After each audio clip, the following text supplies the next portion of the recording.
Last summer, I took a solo road trip through the mountains. I wanted some time away from everything. Just me, my thoughts, and the open road. I was driving late one night when my car started sputtering and eventually died. I managed to coast to the side of a desolate road, completely cut off from civilization. My phone had no signal, and it was pitch black outside. I remembered passing a small town about 10 miles back, so I decided to walk there and look for help. After what felt like hours of walking, I finally saw a faint glow of lights ahead. As I got closer, I realized it wasn't a town, but a single house. It was an old, run-down farmhouse, but at that point, I didn't care.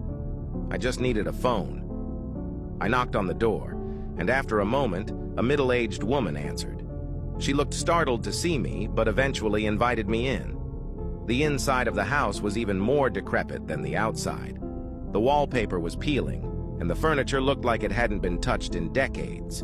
She offered me some water and let me use her phone. I called a tow truck, and they said they'd be there in about an hour. While I waited, I made small talk with the woman. She seemed nice enough, but had an odd way about her. Every now and then, she'd glance at a closed door at the end of the hallway with a nervous look in her eyes. I asked her if she lived alone, and she hesitated before saying yes. About half an hour later, I heard faint shuffling noises coming from behind that door. I asked her if she was sure she was alone. She laughed nervously and assured me it was just the house settling, but her eyes told a different story. Follow for part 2.